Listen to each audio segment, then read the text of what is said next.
Good afternoon. My name is Scott Redler, Chief Strategic Officer at T3Live.com. Welcome to today's recap and look ahead. So we came in today not knowing exactly what we would get for the day. We were a little lighter. S&P futures was down 3-4 handles, so I went over some levels in the morning call, expressed to watch for the S&P cash, for the IWM, for the bios, and in the private feed I updated you what I was doing with them as far as being long or selling or manage them. Plus we had some nice setups. Tesla, boom, nice tight setup, went to the upside. Other things were manageable. So if you're using quick feed and you know what to look for, there's definitely ways to make money with calculated risk. So let's go right to the chart of the S&P cash. Basically, last time we came in and tested a prior breakout area, we held it and held the 8-day. So today was worth watching to see whether or not this would hold, and it did. So we'll see what happens tomorrow. All in all, going sideways. Lots of times these supports have been holding and have been good to judge. So I did not touch the spiders today, but I was basing other trades on it to see how strong or weak we were, and basically we held above yesterday's pivot low of 24.65. So what I did do is I bought some IWM when it was negative. Why did I buy it? Figured, hey, IBM likes to confuse as many people as possible. So if it could hold the 8-day and do a red dog reversal around Friday's low of 142.25, it was buyable, and basically it was decent for a trade.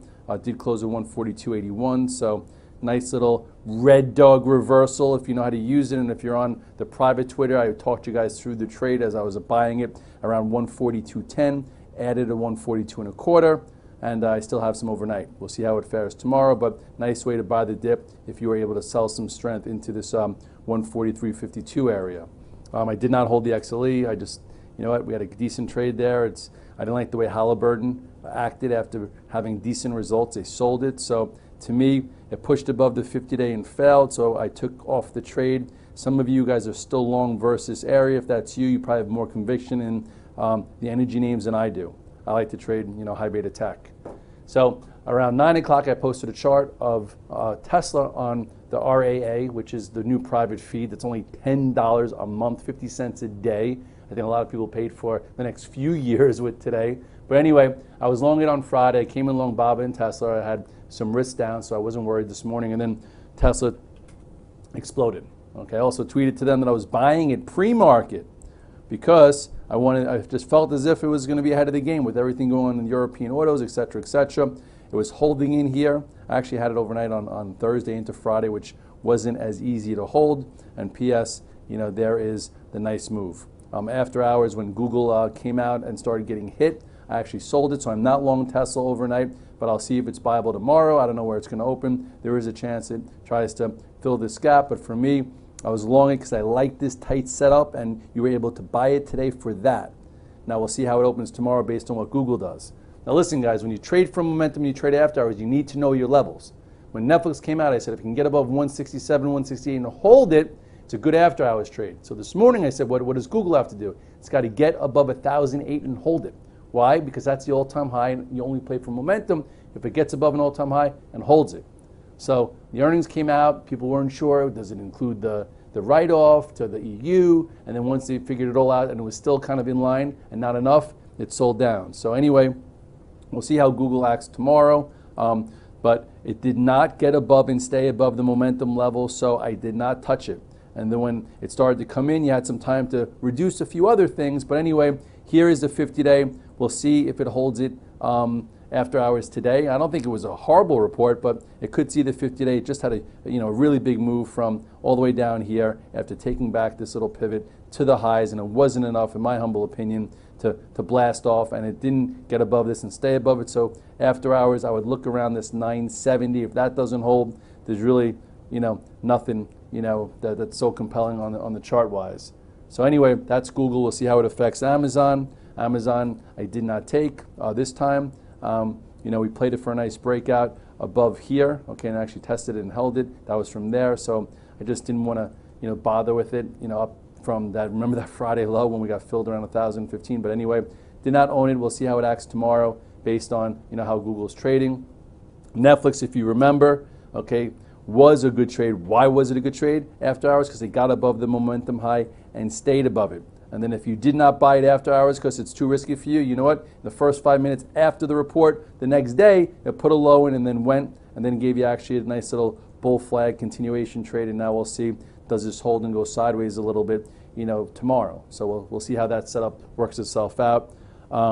Apple was a nice trade. I didn't come in long it, and I tweeted to Redler All Access earlier in the day, probably around I think 11 o'clock, saying, hey, I'm buying some Apple. It was like 151 versus a level. I'll show you why I did it. First of all, this was holding the 50-day again, engulfed this spot, closed above it, so maybe it could make its way back towards the highs. Last time we had a nice strategy here to buy was right there. I'll show you the quick little tactic on the 5-minute and why I went long, and I thought it was a good trade because here, okay, basically I missed this first part of the move, okay, did not have to buy it, on that, and then guys like Red Dog, you haven't been in Apple in a while, get involved. So into here, okay, I bought some of it, and I said, hey, I'll give it to this recent low. That low was 150.80. It almost hit it here, which it didn't, okay, went to 150.85, and then, took this out, and then took that out, and then gave you a nice run into the close. I am long some Apple overnight, and I'll see if it's weaker tomorrow based on Google or not to see whether or not, you could buy it to go from what I call red to green, maybe somewhere around here or not. Maybe, who knows, maybe they'll consider Apple a value play because Google missed. But all in all, that was the setup. I missed that first part. I waited for a viable pullback. I was like, okay, if it's going to be any good, it shouldn't go below here. If we're going to get some upside into the close, and it didn't, and that gave you a nice trade. So, that's how you navigate. You navigate with different plans. You have to have earnings plans, after hours plans, intraday plans, daily pivots, and know how to navigate them, know what they mean. IBB, I came in flat. We had a nice swing trade there for like 2 weeks, and then today I came in flat and I said, you know what, I want to buy it lower, but if I can't, I'll buy it down $1. So I bought it down $1, tweeted it to RAA, because that's why they pay $10 a month, believe it or not, only.